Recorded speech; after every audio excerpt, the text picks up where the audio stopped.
No one talks about how quiet that arena was before the shot. It was Christmas Day, national television, the kind of game that isn't just another date on the schedule, it's a statement slot. The Lakers were exactly where everyone expected them to be. Calm, experienced, comfortable. They'd played this role for years. Big moments didn't speed them up. Big crowds didn't change their breathing. They were the team you trusted when the clock started shrinking. The Bulls weren't supposed to be that team yet. Chicago was good, sure, talented, young, dangerous in spurts, but this was still supposed to be a measuring stick game, a test, the kind of matchup where the Lakers didn't need to dominate, they just needed to survive long enough for the moment to tilt back in their favor. That's what veterans do. They wait. They let young teams rush. They let mistakes come to them. And for most of the night, it felt like that plan was working. Every time Chicago pushed, Los Angeles answered with patience. Every run had a response. Every burst of energy was met with calm execution. This wasn't panic basketball. This was control, the kind that comes from rings, not potential. But Derrick Rose wasn't playing like someone waiting for permission. There was something different about how he moved that night. Not faster. Everyone expected fast. Not more aggressive, that was normal.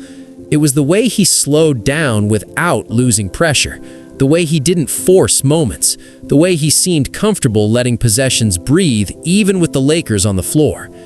That's what made people uneasy, because when young stars start looking patient against veterans, it usually means they're not overwhelmed anymore. By the fourth quarter, the game had tightened into exactly what the Lakers wanted. A close finish, half-court possessions, every decision magnified. The Bulls were still chasing, still proving, and the Lakers were still waiting, still confident that when the moment arrived, experience would do what it always does. This is the part people forget. The Lakers didn't underestimate Derrick Rose that night. They respected him. They prepared for him. They adjusted to him. They just believed, deeply, that when the final decision came, he would make the safe one. That belief shaped everything that followed. With the clock winding down and the Bulls needing a play, the ball found its way to Rose's hands like it had all night. Not because he demanded it, not because he forced it, but because the game kept naturally drifting toward him. Teammates trusted him. The pace followed him. The pressure settled on his shoulders without him shrugging it off or exaggerating it. This wasn't chaos. This was choice. The Lakers set their defense expecting the obvious. Cut off the drive, crowd the paint, force a kickout, live with the math, live with the percentages. Make the young star give the ball up and trust that time and nerves would finish the job. And here's the uncomfortable question that still hangs over that moment. If you're Los Angeles, do you guard that possession differently if the name on the jersey isn't Derrick Rose? Because what happened next wasn't just about a shot.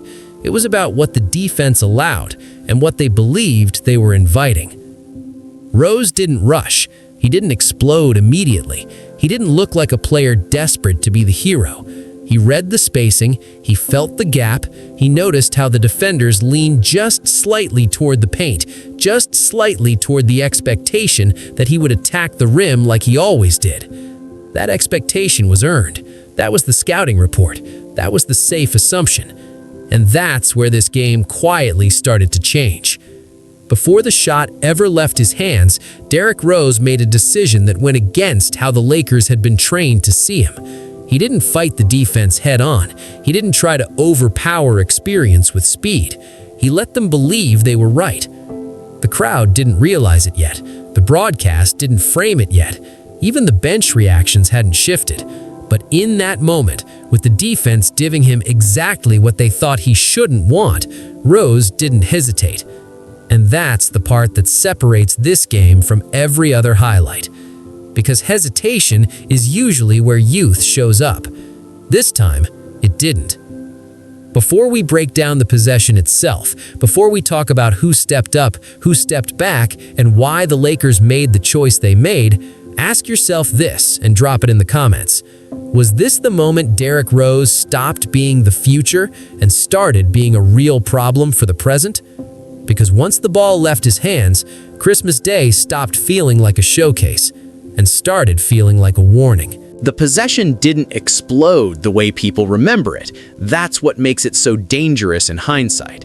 There was no frantic scrambling, no obvious breakdown, no defender slipping to the floor or throwing their hands up in panic. In real time, it looked normal, almost routine. The Lakers stayed home on shooters, the help defense shaded toward the paint, the spacing stayed intact. From a technical standpoint, the defense did what it was designed to do. And that's exactly why Derrick Rose's decision mattered. As he dribbled near the top, you could see the calculation happening, not on his face, but in the way his shoulders stayed relaxed. He wasn't hunting the rim the way everyone expected. He wasn't trying to blow by anyone. He was watching how much space the defense was willing to give him, and more importantly, why they were giving it. The Lakers were betting on history. They were betting that when the clock got small, Rose would trust his athleticism over his jumper, that he'd try to split defenders, force contact, or kick it out at the last second. They were betting that even if he rose up, it wouldn't be from there, not in that moment, not with that much on the line. So they sagged, just enough. That half step was invisible to most viewers, but to Rose, it was loud. It was an invitation disguised as caution, the kind of space defenses give you when they're confident you'll decline it. And that's where the mental battle took over. Because taking that shot wasn't the obvious choice, it was the challenging one. It meant trusting hours no one saw. It meant trusting a release that critics still questioned. It meant ignoring the safer narrative where you drive, absorb contact, and live with whatever happens. Derrick Rose didn't do any of that. He rose straight up. The mechanics were clean, balanced, not rushed, not forced. The defender recovered late, not because he was slow, but because he was surprised. This wasn't supposed to be the shot. Not here, not now. For a split second, the building froze. The crowd inhaled before the ball even reached its peak, not because they knew it was good, but because they realized what they were witnessing. A young star taking responsibility in a way veterans usually reserve for themselves. When the ball dropped through the net, the reaction wasn't chaos, it was shock. The Lakers bench didn't erupt in frustration. They didn't throw towels, they didn't argue the coverage. They just stood there, processing what had happened. Because from their perspective, the possession hadn't gone wrong, it had gone unexpected. The Bulls bench exploded, but not in surprise, in confirmation. This wasn't Derrick Rose trying to prove he belonged on the same floor. This was Derrick Rose deciding the floor belonged to him too. And that's the subtle shift that often gets missed when people replay the highlight. This wasn't a miracle shot. It wasn't luck. It wasn't youthful recklessness. It was a calculated response to how the Lakers chose to defend him. He took what they were willing to live with and showed them they shouldn't have been. The scoreboard flipped. The pressure flipped with it. Now it wasn't about whether Chicago could hang on, it was about whether the Lakers could answer. And for the first time all night, they looked rushed, not panicked, but urgent, like a team that suddenly realized time wasn't their ally anymore. The Bulls fed off it. Every defensive stop felt heavier, every rebound felt louder. Derrick Rose didn't over-celebrate. He didn't point, he didn't stare anyone down. He just jogged back, face calm, like this outcome had already been decided in his head before the shot ever went up. That's when the narrative shifted, not on television, but in the minds of the players on the floor. Because moments like this don't just decide games, they change how opponents approach you the next time. They alter scouting reports. They plant doubt in places that used to feel safe. And somewhere between the swish and the inbound pass, Derrick Rose stopped being the exciting young guard you hoped would make a mistake and started being the one you worried about making the right decision. But here's what makes this moment even more interesting. The Lakers still had time, and they still had names that had closed games their entire careers. What happened next is where this stopped being just a clutch shot and turned into a statement about momentum, belief, and who was really controlling the moment. The thing about veteran teams is that they don't panic, they respond. and the Lakers had made a career out of answering moments exactly like this. So when the ball came back into play, no one in purple and gold looked rattled. The body language stayed composed, the spacing was sharp, the pace quickened just enough to signal intent. This was familiar territory for them. Late game, big stage, pressure leaning in. But something had shifted under the surface.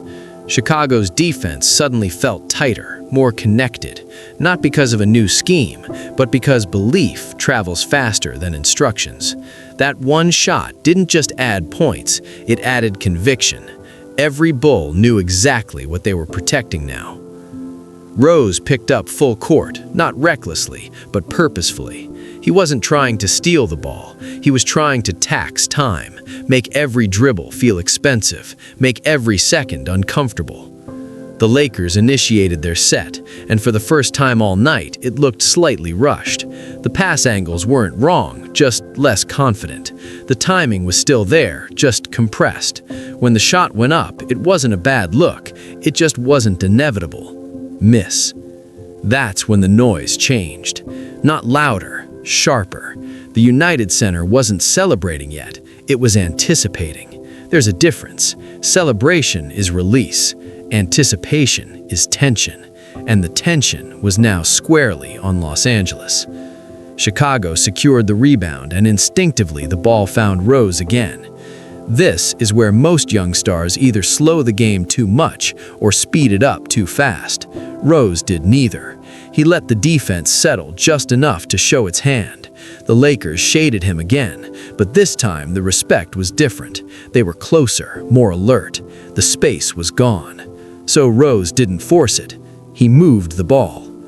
That decision mattered just as much as the shot before it, because it told everyone watching, teammates, opponents, viewers, that this wasn't a one-possession hero moment. This was control. He wasn't chasing the highlight, he was managing the outcome. Chicago ran clock. The ball swung, the defense scrambled. Every pass felt like it drained a little more air from the Lakers' lungs. When the Bulls eventually took another shot, it wasn't spectacular, but it was timely. The lead held. And now the Lakers were truly against it. What makes this sequence unforgettable isn't that the Bulls outplayed the Lakers, it's that they outthought them. On a night where experience was supposed to decide everything, Chicago leaned on composure, and their youngest star embodied it. The final possessions blurred together for a lot of fans, but players remember them clearly. The feel of the floor, the sound of sneakers, the way the clock seems louder when it's working against you. When the buzzer finally sounded, the reaction wasn't explosive celebration, it was something quieter. Players hugging, coaches nodding, veterans acknowledging what they'd just seen. Because everyone in the building understood this wasn't just a Christmas Day win, it was a shift.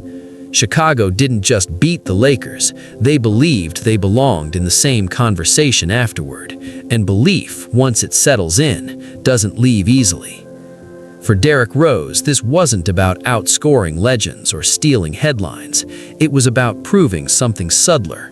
That when the game narrowed, when the choices got harder, he didn't shrink into athleticism or hide behind teammates. He made reads, he trusted timing, he accepted responsibility. That's why this moment stuck. Not because of how loud it was, but because of how composed it felt. And the scariest part for the rest of the league? This wasn't a peak, it was a preview. Because after this night, teams didn't just prepare for Derrick Rose's speed anymore. They prepared for his decisions. And that's when the league truly had a problem. By the time the arena started to empty, the box score had already done its job. Analysts would circle the numbers, fans would screenshot the stat line, social media would clip the final possession and replay it from every angle. But the people who were actually there, players, coaches, veterans who'd lived through dozens of big moments, they knew the truth couldn't be captured in highlights. Because what Derrick Rose did that night wasn't about one shot, it was about ownership. For years, Christmas Day games had belonged to the league's elders. These were the stages reserved for legacies already written. The message was always subtle but clear. Earn your place first, then we'll hand you the spotlight. Rose didn't wait for permission. From the opening minutes, he played with a calm urgency that unsettled even the most seasoned defenders. Not reckless, not deferential, just assertive in a way that said, "I'm not here to learn, I'm here to compete." And that tone carried all the way through the final horn. What made this game linger in people's memory wasn't the outcome alone. It was the realization that Chicago's rise wasn't theoretical anymore. It was happening in real time, led by someone who wasn't supposed to be this ready this soon. After the game, the post-game questions sounded routine, but the subtext wasn't. Every answer Rose gave was measured. No chest thumping, no declarations, just quiet confidence, the kind that doesn't need to convince anyone. But inside locker rooms around the league, the conversations were very different. Teams stopped talking about potential. They stopped framing Chicago as a nice story. The Bulls were now discussed as a problem, and Derrick Rose was the reason why. Because you can scout athleticism, you can plan for speed, you can throw bodies at explosiveness, but how do you scheme against composure? That's what this game revealed. Late-game situations are supposed to expose youth. They're designed to punish impatience, bait mistakes, and reward experience. Yet here was a young guard dictating pace, manipulating defensive attention, and making the right play when everything was on the line. That's why this moment became a reference point. When people later debated Rose's MVP season, when they talked about Chicago's belief, when they argued about how quickly he ascended, this game always came up. Not loudly, but consistently, because it answered a question many didn't even realize they were asking yet. Can he be trusted when it matters most? On this night, against that opponent, on that stage, the answer was clear.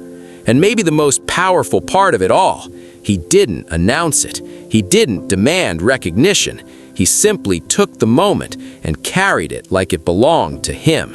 That's why this game still echoes, not as a highlight, not as a stat line, but as the night Derrick Rose stopped being the future and became the present. Now here's the real question, the one fans still argue about to this day. Was this the night the Bulls officially became contenders, or was it the night the league realized Derrick Rose had already arrived? Drop your answer in the comments.